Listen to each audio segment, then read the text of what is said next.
अस्सलाम वालेकुम जी एंड प्यार भरी सत श्री अकाल आदाब। मैं हाँ तुहाडा अपना होस्ट शाहिद शबीर बाबा जी। और ਅੱਜ ਦਾ ਜਿਹੜਾ ਦਿਨ ਹੈ ਉਹ ਹੈ 21 ਫਰਵਰੀ। 21 ਫਰਵਰੀ ਪੂਰੀ ਦੁਨੀਆ ਦੇ ਵਿੱਚ ਜਗਤ ਮਾਂ ਬੋਲੀ ਦਿਹਾੜ ਦੇ ਤੌਰ ਦੇ ਉੱਤੇ ਮਨਾਇਆ ਜਾਂਦਾ ਹੈ ਤੇ ਸਾਨੂੰ ਮਾਣ ਪੰਜਾਬੀ ਹੋਣ ਦਾ। ਜਿੱਥੇ ਵੀ ਰਹੋ ਖੁਸ਼ ਰਹੋ, ਹੱਸਦੇ ਵਸਦੇ ਰਹੋ, ਆਪਣੀ ਮਾਂ ਬੋਲੀ ਦੀ ਚਰਚਾ ਕਰੋ, ਜਿੱਥੇ ਜਾਂਦੇ ਹੋ ਆਪਣੀ ਮਾਂ ਬੋਲੀ 'ਚ ਗੱਲ ਕਰੋ। ਠੀਕ ਹੈ ਜੀ, ਨੈਸ਼ਨਲ ਲੈਂਗੁਏਜ ਦੇ ਵਿੱਚ ਜ਼ਰੂਰ ਗੱਲ ਕਰਨੀ ਚਾਹੀਦੀ ਹੈ। ਉਰਦੂ ਸਾਡੀ ਨੈਸ਼ਨਲ ਜ਼ੁਬਾਨ ਹੈ, ਲੇਕਿਨ ਕੌਮੀ ਜ਼ੁਬਾਨ ਸਾਡੀ ਜਿਹੜੀ ਹੈ ਉਹ ਪੰਜਾਬੀ ਹੈ ਤੇ ਲਿਹਾਜ਼ਾ ਜਿੱਥੇ ਵੀ ਜਾਓ ਪੰਜਾਬੀ ਦੇ ਵਿੱਚ ਗੱਲ ਕਰੋ, ਪੰਜਾਬੀ ਦੇ ਹੋਣ ਦੇ ਉੱਤੇ ਮਾਣ ਕਰੋ।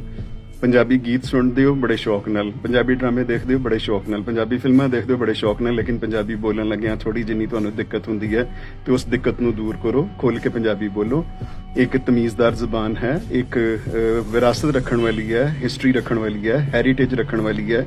ਇਹਦੀ ਤਾਰੀਖ ਜਿਹੜੀ ਹੈ ਉਹ ਤੁਹਾਨੂੰ ਪਤਾ ਕਿ ਮੋਹਿੰਜੋਦੜੋ ਹੜੱਪਾ ਦੇ ਨਾਲ ਜਾ ਕੇ ਮਿਲਦੀ ਹੈ ਤੇ ਇਸ ਵਾਸਤੇ ਇਹਨੂੰ ਮਾਂ ਕੀ ਕਹਿੰਦੇ ਨੇ ਕਿ ਮਾਂ ਬੋਲੀ ਜੇ ਭੁੱਲ ਜਾਓਗੇ ਕੱਖਾਂ ਵਾਂਗੂ ਰੁੱਲ ਜਾਓਗੇ। ਬਿਲਕੁਲ ਜੀ ਇਸੇ ਤਰ੍ਹਾਂ ਹੀ ਹੈ। ਜਿਹੜੇ ਲੋਕ ਆਪਣੀ ਮਾਂ ਬੋਲੀ ਨਹੀਂ ਬੋਲਦੇ, ਨਾ ਉਹ ਇੱਧਰ ਦੇ ਰਹਿੰਦੇ ਨੇ ਨਾ ਉਹ ਉੱਧਰ ਦੇ ਰਹਿੰਦੇ ਨੇ। ਇਸੇ ਤਰ੍ਹਾਂ ਹੀ ਸਾਡੇ ਨਾਲ ਹੋਇਆ ਕਿ ਗੋਰੇ ਨੇ ਕੀਤਾ ਕਿ ਵੀ ਸਾਨੂੰ ਆਪਣੀ ਜ਼ੁਬਾਨ ਤੋਂ ਵੱਖ ਕਰਕੇ, ਸਾਡੇ ਕੁੜਤੇ ਚਾਦਰੇ ਤੋਂ, ਸਾਡੇ ਸਿਰ ਦੀ ਪੱਗ ਤੋਂ ਸਾਨੂੰ ਵੱਖ ਕਰਕੇ ਤੇ ਸਾਨੂੰ ਦੱਸਿਆ ਗਿਆ ਕਿ ਵੀ ਇਹ ਤੇ ਤੁਹਾਡੀ ਕੋਈ ਉਹ ਚੀਜ਼ ਹੀ ਨਹੀਂ ਹੈਗੀ, ਇਹਦੀ ਕੋਈ ਵੈਲਿਊ ਹੀ ਨਹੀਂ ਹੈਗੀ। ਅੱਜ ਉਹ ਵੇਟਰਸ ਦੇ ਸਿਰ ਦੇ ਉੱਤੇ ਸਾਡੀ ਪੱਗ ਹੈ, ਅੱਜ ਉਹ ਹੋਟਲਾਂ ਦੇ ਵਿੱਚ ਜਿਹੜੇ ਦਰਵਾਜ਼ਾ ਖੋਲਣ ਵਾਲੇ ਨੇ ਉਹਨਾਂ ਦੇ ਸਿਰ ਦੇ ਉੱਤੇ ਪੱਗ ਹੈ, ਅੱਜ ਜਿਹੜੇ ਅਹਿਲਮਦ ਨੇ, ਨਾਇਬ ਕਾਸਦ ਨੇ ਪੰਜਾਬ ਦੇ ਵਿੱਚ ਦਫ਼ਤਰਾਂ ਦੇ ਵਿੱਚ, ਉਹਨਾਂ ਦੇ ਸਿਰ ਦੇ ਉੱਤੇ ਪੱਗ ਰੱਖੀ ਗਈ ਹੈ ਕਿ ਸਾਨੂੰ ਦੱਸਣ ਵਾਸਤੇ ਕਿ ਤੁਹਾਡੀ ਜਿਹੜੀ ਇਹ ਚੁਦਰਾਹਟ ਸੀ, ਤੁਹਾਡਾ ਜਿਹੜਾ ਇਹ ਬੁਲੰਦ ਮਰਤਬਾ ਸੀ, ਜਿਹੜੇ ਤੁਸੀਂ ਚੀਫਸ ਆਫ ਦੀ ਪੰਜਾਬ ਸੋ, ਠੀਕ ਹੈ, ਤੁਸੀਂ ਰੌਸਾਲ ਪੰਜਾਬ ਸੋ, ਉਹ ਤੁਹਾਡੀ ਵੈਲਿਊ ਖਤਮ ਹੋ ਗਈ।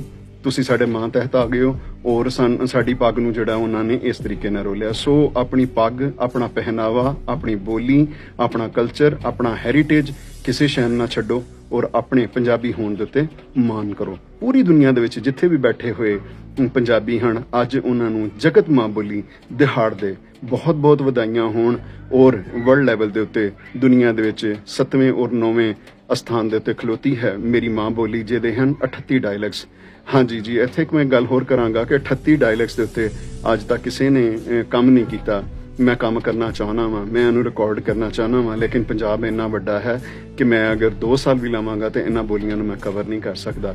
ਅਗਰ ਕਿਸੇ ਦੇ ਮਨ ਦੇ ਵਿੱਚ, ਪੰਜਾਬੀ ਭਰਾ ਦੇ ਮਨ ਦੇ ਵਿੱਚ, ਜਿਹੜਾ ਕਿ ਅਫੋਰਡ ਕਰ ਸਕਦਾ, ਜਿਹਦੇ ਮਨ ਦੇ ਵਿੱਚ ਇਹ ਚੀਜ਼ ਹੈਗੀ ਹੈ ਕਿ ਪੰਜਾਬੀ ਮਾਂ ਬੋਲੀ ਦੇ ਜਿਹੜੇ 30 ਤੋਂ 32 ਜਾਂ ਜਿਹਨੂੰ ਸਭ ਡਾਇਲੈਕਟਸ ਵਿੱਚ ਪਾ ਕੇ 38 ਡਾਇਲੈਕਟਸ ਜਿਹੜੇ ਨੇ, ਅਗਰ ਉਹਨੂੰ ਉਹ ਕਵਰ ਕਰਵਾਉਣਾ ਚਾਹੁੰਦਾ ਹੈ ਤੇ ਪਲੀਜ਼ ਸਾਡੇ ਨਾਲ ਜੁੜੇ ਔਰ ਸਾਡੇ ਨਾਲ ਗੱਲਬਾਤ ਕਰੇ ਔਰ ਅਸੀਂ ਇੱਕ ਮਿਸ਼ਨ ਨੂੰ ਅੱਗੇ ਲੈ ਕੇ ਚੱਲੀਏ।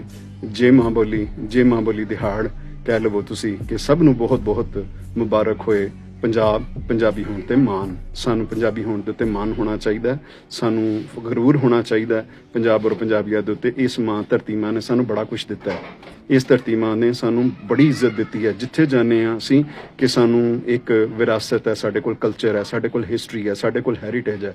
ਕਿਹੜੀ ਚੀਜ਼ ਹੈ ਐਸੀ ਜਿਹੜੀ ਕਿ ਮਾਂ ਬੋਲੀ ਨੇ ਨਹੀਂ ਦਿੱਤੀ? ਸੋ ਆਪਣੇ ਪੰਜਾਬੀ ਹੋਣ ਤੇ ਮਾਣ ਕਰੋ ਔਰ ਆਪਣੇ ਬੱਚਿਆਂ ਨੂੰ, ਆਪਣੇ ਘਰ ਵਾਲਿਆਂ ਨੂੰ ਪੰਜਾਬੀ ਬੋਲਣ ਦਿਓ ਔਰ ਸਕੂਲਾਂ ਕਾਲਜਾਂ ਦੇ ਵਿੱਚ ਅਗਰ ਤੁਹਾਡੇ ਨਾਲ ਕੋਈ ਵਿਤਕਰਾ ਹੁੰਦਾ ਤੇ ਉਸ ਦੀ ਖੁੱਲ੍ਹ ਕੇ ਮਜ਼ੰਮਤ ਕਰੋ।